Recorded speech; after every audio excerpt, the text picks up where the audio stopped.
Curse of Chucky was a return to form for our favorite killer good guy doll. Don Mancini was back behind the wheel of the franchise, and he decided it was time to drop the whole horror comedy angle and make Chucky scary again. Granted, the Child's Play title was dead, but Chucky would no more be a smart-mouthed, weed-smoking, wisecracking bastard. What do we do with him? I don't know. What would Martha Stewart do?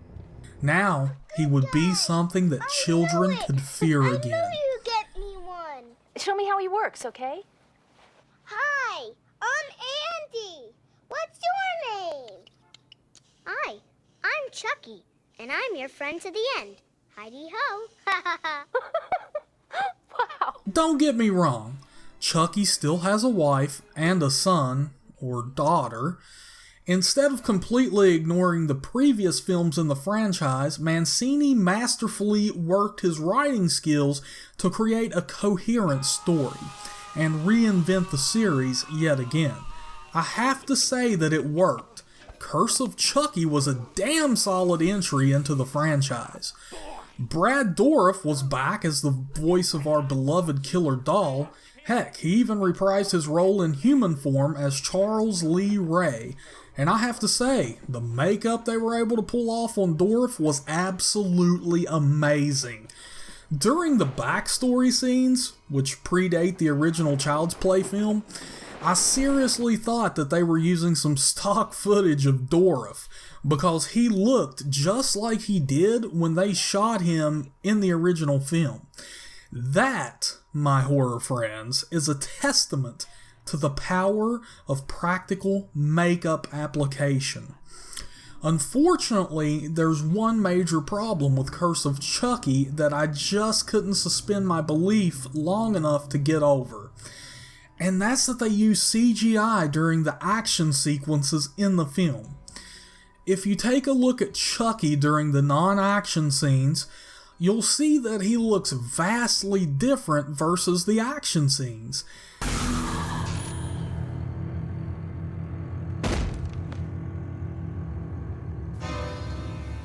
Women. Can't live with them. Period.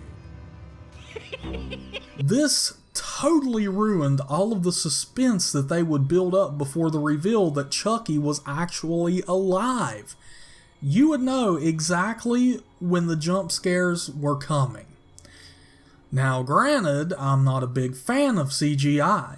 I do enjoy some good practical effects. However, I think CGI can, if used properly, be an amazing tool for filmmakers.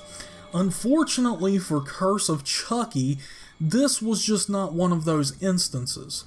They tried to CGI an entire doll, and it just came off awkwardly and very revealing to the audience. I like to think that the reason for Mancini deciding to go with this whole CGI route was due to budget limitations, as CGI is certainly a lot cheaper versus the practical effects route. Still, at the end of the day, as a viewer, it just didn't work out.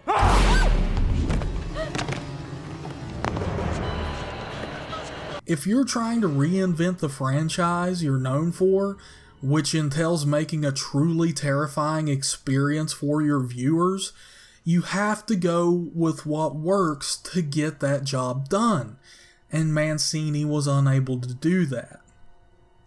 Still, I do enjoy Curse of Chucky, and I think it's a step in the right direction for sure. The practical makeup effects they did use were on point.